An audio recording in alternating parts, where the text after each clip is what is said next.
Hi everyone, it's Davey from EndlesslyHeSaid. So thank you for sticking with me this year. I'm going to be talking through my top 10 records of 2017. I'm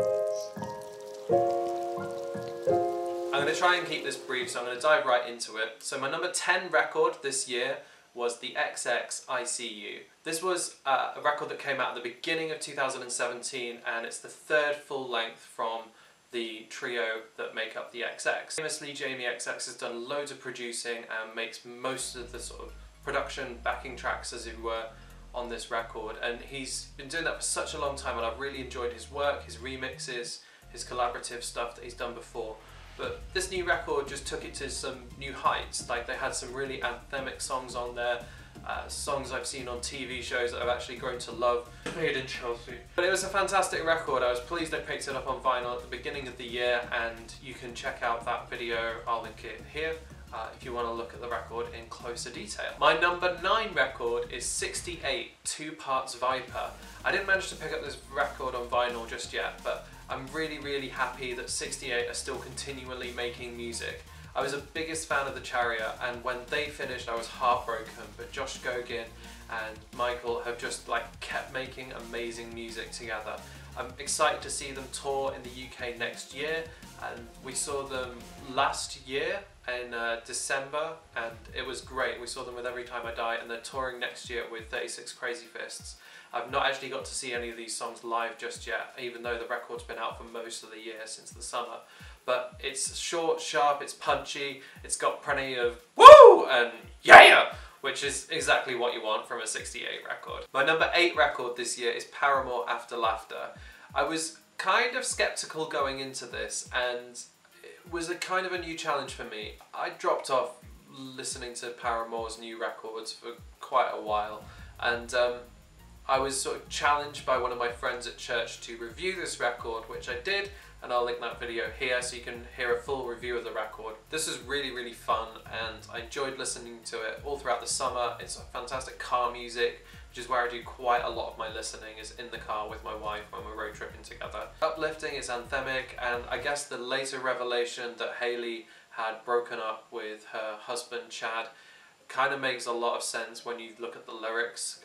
Clearly going through a tough time, and while the music didn't necessarily reflect that, the lyrical content definitely did. They're touring in the new year with Me Without You, and I don't know if I'm going to get to see them. I might maybe make that show, but we'll see. I would love to get to see that band one more time. My number 7 record was something a little bit different. So I found myself listening to quite a lot of Christian worship music this year, and I think I'd be remiss if I didn't include some of that in my top 10, because it's been most of what I've been listening to.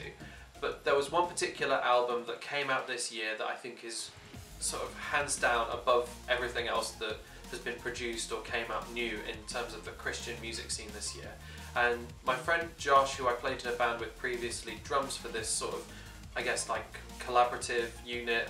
They're called Bright City, and they come out of a church in Brighton in the UK, and they made a record called Hello Maker, and it's great. The production sounds like anything you'd hear off a Diplo or a Skrillex record, but it's pure unadulterated worship. It's upbeat, it's punchy, it's got its low-key moments at the same time, so it can be reflective, and it's everything that I'd want for in a new Christian pop record.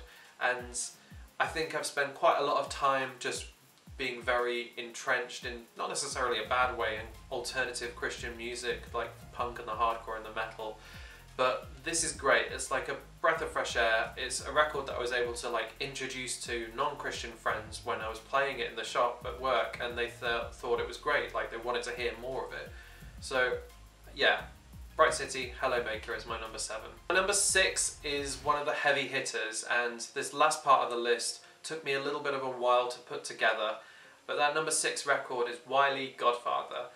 This record came out again towards the beginning of 2017, and I was happy to pick it up on vinyl. It was just a white label release that they did for Record Store Day, and it's kind of a return to form for Wiley. He's spent a lot of time making more sort of pop-tinged tracks, and that's kind of what he's been famous for. This is a return to form for him. The features on it are great. I really love the name brand track with JME and B2K. Apparently Wiley's making a Godfather Part 2, which will come out at the beginning of 2018. That remains to be seen. I'll wait for it to land, but they've released one track off it already, so hopefully it's going to come through. Wiley also just got announced for an MBE, which in the UK is kind of like the musical equivalent of like a knighthood or close to an OBE for like services to music. Skepta also has been awarded the honour, which is mind-blowing, to be honest, when I think about UK music. It takes me into my top 5, and my number 5 record, I didn't really have any question about having this in my list because I've listened to it so much and it just blew me away, and I think I need to have something desperately heavy in here. So my number 5 record is Code Orange, Forever. Third full length for Code Orange.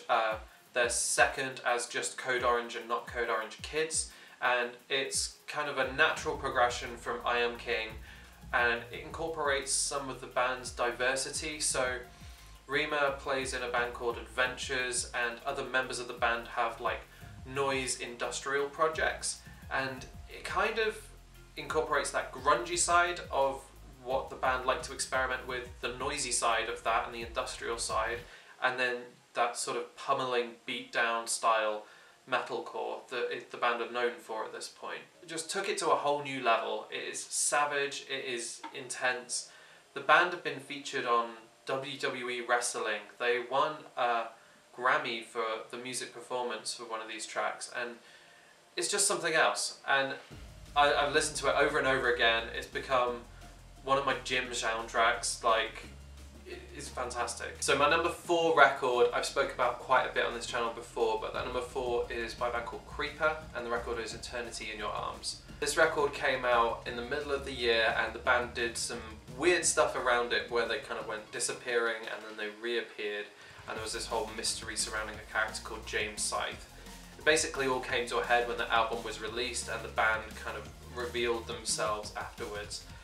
The album is nothing short of like early 2000s My Chemical Romance, AFI Worship. It's like a pop punk record that's unabashedly goth and unabashedly emo at the same time. They have theatrics, they're over dramatic, they put on a massive stage show. We got to see them a few weeks ago doing their Theatre of Fear tour, and there was full-on production with actors and like the weird intro and everything else that was going on around it. What I really loved about this was the singles, songs like Suzanne and Hiding with Boys, that the band plays so very well, and the singles for a very good reason. The songs are 3-minute little nuggets of wonder, and I couldn't help but put this in my top 10, even if maybe the band are a little bit overblown or overrated, or maybe you feel like that, but for me, like, they still have a special place in my heart. My number 3 record is probably the most obvious record to make it into my top 10 this year, and that record is Gang Signs and Prayer by Stormzy. This is nothing short of like an amazing hip hop and grime record all rolled into one, and the lyrical content is on point, his delivery is nothing shy of perfect.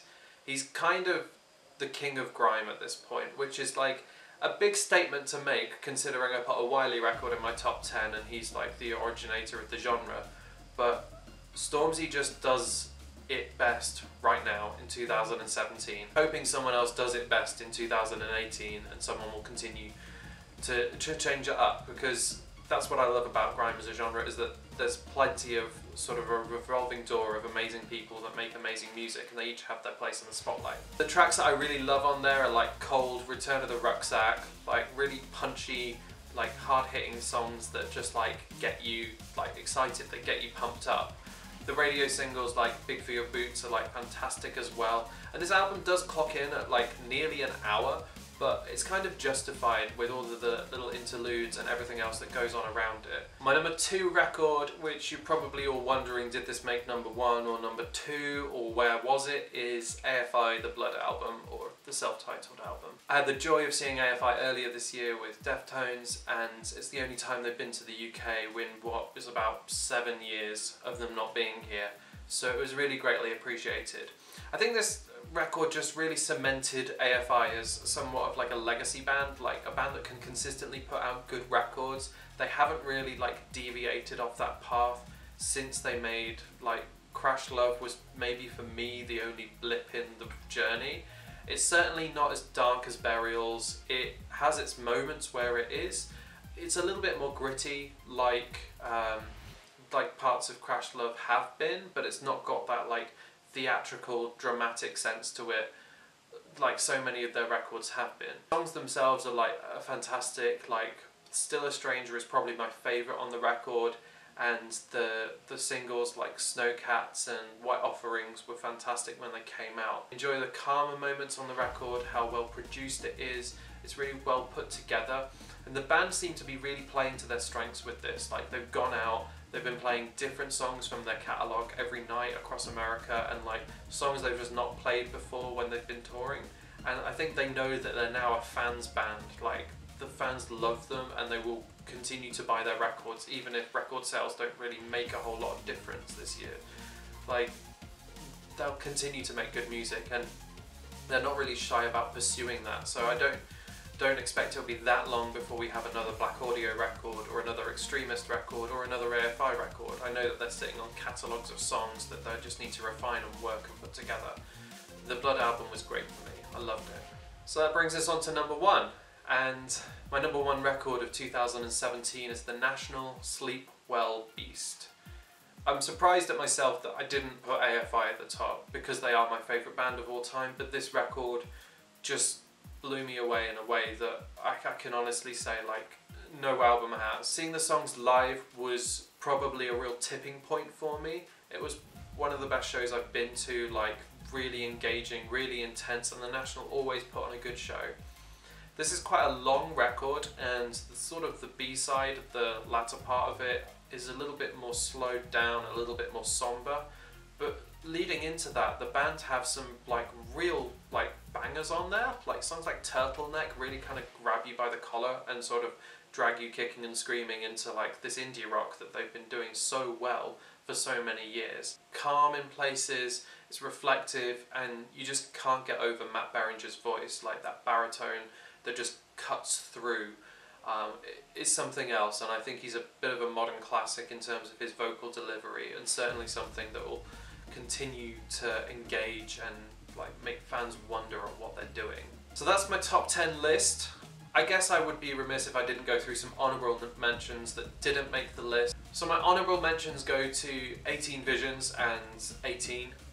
I love that record. I thought it was really fun. It was a nice return to form for a band that hadn't released a record in such a long time. Really enjoyed the record Cold by Gideon. We got to see them earlier this year in autumn time, around November, and they were fantastic. A little metalcore outfit that's doing things right and making good, consistent music. We also got to see In Heart's Wake earlier this year, and twice this year actually, which is my wife's favourite band, and they had a record called Arc, which is probably one of the best that I've listened to from them. Like, you can tell that they're being consistent in their songwriting, they're being consistent in their themes, and they talk a lot about like saving the planet and like looking after each other as well, and it was a really good record, really uplifting listen. I think I'd be foolish not to mention Kendrick's record. It didn't make my top 10 for me. I don't know, I'm not going to give it a 7 like the Needle Drop, but I don't know, it just didn't really grab me in a way that maybe it should have. I don't think I gave it the time that I did his previous records. On the subject of not giving records time, there's a couple that came out later in the year that I think could have made the list, but for me I just needed to spend more time with them. So the Dusk in Us by Converge was great. Like, from what I've listened, it's been really enjoyable. And War of Ages Alpha, I've really enjoyed listening to that and like getting stuck into it. They've been fantastic. So I guess I want to know what your top 10 records were. If you've made a video or you just have a list, comment it below and let me know. I'd love to hear it. And thank you for watching, thank you for keeping up with this channel, and I'll see you all in 2018. Take care. Bye.